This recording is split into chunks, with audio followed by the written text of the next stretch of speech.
शिष्य ने कहा, माँ, भगवान का दर्शन कैसे होता है? श्री माँ ने कहा, केवल उनकी कृपा से होता है। फिर भी ध्यान, जप सब करना चाहिए, जिससे मन की अपवित्रता दूर हो। पूजा, जप, ध्यान यह सब करना चाहिए।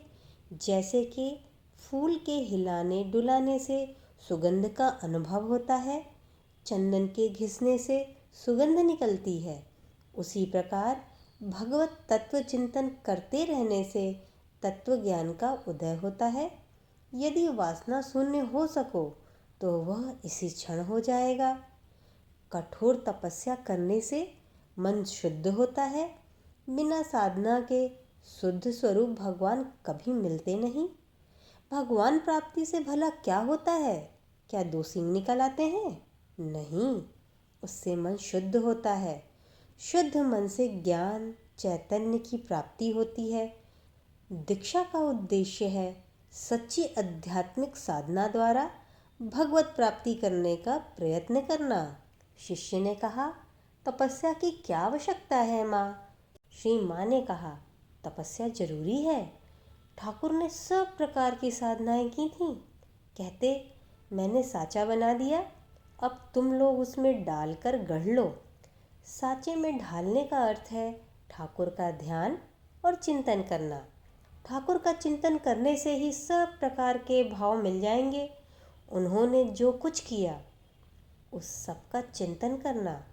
भगवान के श्री चरणों में मन को स्थिर रखने के लिए एवं उनके चिंतन में तल्लीन होने के लिए साधना की आवश्यकता है।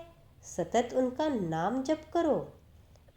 निर्जन स्थान में जाकर कुछ समय साधना भजन में बिताकर मन को पक्के हो जाने दो। फिर मन को जहाँ कहीं भी रखोगे, चाहे जिसके साथ मिलोगे जुलोगे, एक जैसे ही रहोगे। जब पौधा छोटा होता है तो उसके चारों ओर बेड़ा लगाना होता है। उसके बड़े होने पर फिर बकरी गाय आदि उसका कुछ बिगाड़ नहीं सकती। निर्जन में साधना भजन करना बहुत आवश्यक है।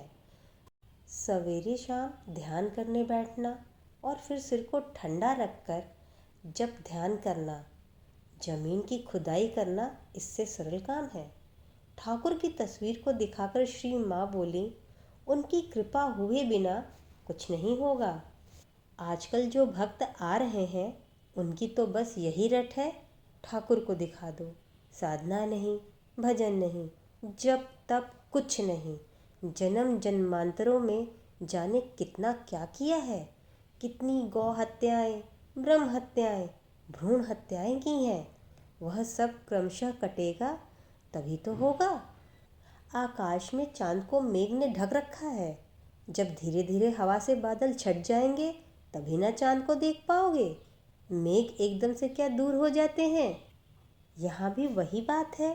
धीरे धीरे कर्मों का क्षय होता है। भगवान लाभ होने से वे भीतर ही भीतर ज्ञान चैतन्य देते हैं।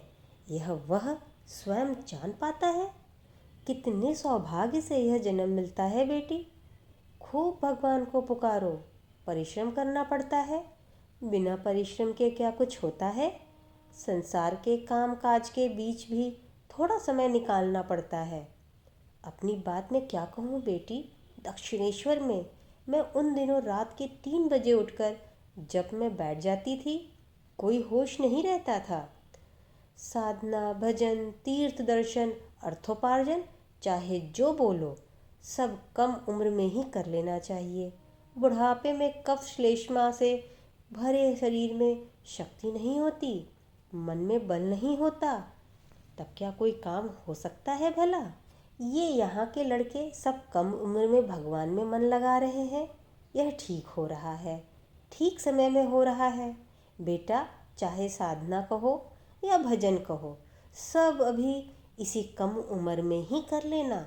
बाद में क्या हो पाता है? जो कुछ कर सकते हो वह अभी ही है। शिष्य ने कहा, माँ, मेरी इच्छा है कि किसी निर्जन बगीचे में जाकर कुछ काल साधना भजन करूं। श्री माँ ने कहा, साधना करने का यही तो समय है, इसी उम्र में करना चाहिए। अवश्य करो, परंतु आहार के संबंध में सतर्क रहना। योगिन अर्थात यहाँ पे स्वामी योगानंद की बात हो रही है। योगिन ने अत्यधिक कठोरता की, फलस्वरूप उसे बहुत कष्ट भोगना पड़ा और कम उम्र में ही उसका देहांत हो गया। शिष्य ने कहा, माँ, आप जिसकी गुरु हैं उसे साधना भजन की क्या आवश्यकता? माँ ने कहा, कमरे में भले ही भिन्न भिन्न प्रकार का राशन भरा पड़ा हो, परंतु भोजन तो पकाना ही पड़ेगा। जो जितना शीघ्र पकाएगा, भोजन भी उसे उतना ही शीघ्र मिलेगा। कोई सुबह खाते हैं, कोई शाम को, और कोई आलस के मारे पकाने के भय से उपवासी ही रह जाते हैं। जो जितनी तीव्रता से साधना करेगा, उतना ही शीघ्र उनके दर्शन पाएगा।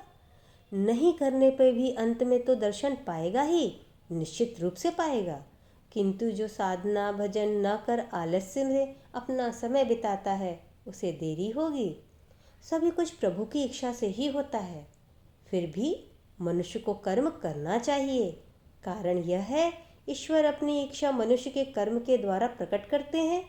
साधना में कभी भी ढिलाई नहीं करना। शिष्य ने कहा, माँ, शुद्ध मन और अनुराग कैसे हो? श्री माँ ने कहा, सभी कुछ ठीक समय पर होता है। जब तुमने ठाकुर की शरण ली है तो सब कुछ अच्छा ही होगा। ठाकुर से प्रार्थना करना।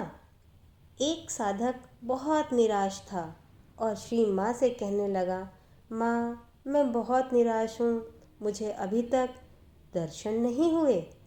श्री माँ ने कहा, निराश मत होना, दर्शन क्या प्रतिदिन होते हैं?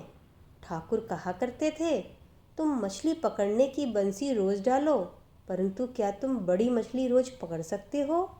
यदि तुम सब ताम झाम के साथ दृढ़ संकल्प लेकर दिन प्रतिदिन बैठते रहो, तो एकाध दिन मछली पकड़ सको या न भी पकड़ सको, परंतु बैठना नहीं छोड़ना। अपना जप बढ़ा दो। जो तुमने पाया है उसे पकड़े रहो। मन में सोचना कि कोई भले ही ना हो, मैं यानी तुम्हारी माँ तुम्हारे साथ है। शिष्य ने कहा, माँ, मुझे ठाकुर के दर्शन क्यों नहीं होते? श्री माँ ने कहा, उन्हें पुकारते रहो, समय आने पर होगा। कितने ही ऋषि मुनि युगों तक तपस्या करके भी उन्हें प्राप्त नहीं कर पाए, और तुम लोगों को एकदम से कैसे हो जाएगा? इस जन्म में ना सही तो अगले जन्म में होगा। यदि अगले जन्म में नहीं हुआ तो बाद वाले जन्म में होगा। भगवान को पाना क्या इतना सरल है? पर ठाकुर ने इस बार सरल रास्ता दिखाया है।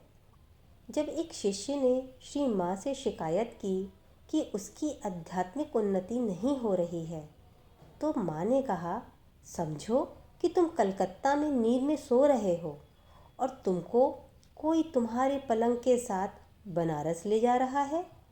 तब क्या उस समय तुम समझ सकोगे कि तुम बनारस के रास्ते पर जा रहे हो? जब तुम जग जाओगे तो यह देखकर आश्चर्यचकित हो जाओगे कि तुम कहाँ आ गए। श्री माँ ने कहा, नदी किनारे बैठकर भगवान को पुकारो, वे तुम्हें उपयुक्त समय पर पार लगा देंगे। शिष्य ने कहा, जब सब कुछ ठीक समय पर ही होना है माँ, तो उनकी कृपा का स्थान कहाँ है? श्री माँ ने कहा, फिर भी जब तुम मछली पकड़ने बैठते हो तो क्या तुम्हें कांटियाँ डालकर प्रतीक्षा नहीं करनी पड़ती? शिष्य ने कहा, भगवान जब अपने ही हैं तो हमें प्रतीक्षा क्यों करनी पड़ती है? श्री माँ ने कहा, यह सच है, उनकी कृपा भी हो सकती है। ईश्वर कृपा से उनका दर्शन कभी भी हो सकता है, परंतु उसमें और साधना पूर्ण होने के बाद दर्शन होने में अंतर है। बिना मौसम में पके हुए आम की मिठास क्या ज्येष्ठ माह में पके हुए आम की मिठास के समान हो सकते हैं? उसी प्रकार मनुष्य उसे असमय में फलवाना चाहता है, किंतु ऐसा फल समय में होने वाले फल के समान मीठा नहीं होता। यही बात ईश्वर लाभ के पथ के बारे में भी सत्य है। कदाचित इस जन्म में तुमने कुछ जप तप किया, अगले जन्म में हो सकता है कि तुम्हारा आध्यात्मिक भाव कुछ घनीभूत हो, उसके बाद के जन्म में और प्रगति हो जाए। इसी प्रकार सब होता है। शिष्य ने कहा, माँ, मैं इतनी जप तप तपस्या ध्यान साधना कर रहा हूँ, लेकिन कुछ उपलब्धि नहीं हो पा रही है। श्री माँ ने कहा, भगवान कोई साग सब्जी है क्या जो तुमने कीमत दी और खरीद ली? तुम तपस्या कर रहे हो, इसलिए भगवान तुम पर कृपा करेंगे, ऐसा कोई नियम नहीं है। पुराने जमाने में ऋषिगण सिर नीचे और पैर ऊपर होकर तथा नीचे प्रज्वलित अग्नि जलाकर तपस्या करते थे। इतना करने के बाद भी केवल कुछ ही भगवान को प्राप्त कर सके। ऐसी ही रोचक जानकारी के लिए कल्याणमस्तु को सब्सक्राइब करें। फिर मिलते हैं किसी नए वीडियो में नए जानकारी के साथ। तब तक कल्याणमस्तु को देखते रहें। लाइक का बटन दबाएं, मित्रों के साथ शेयर करें। धन्यवाद।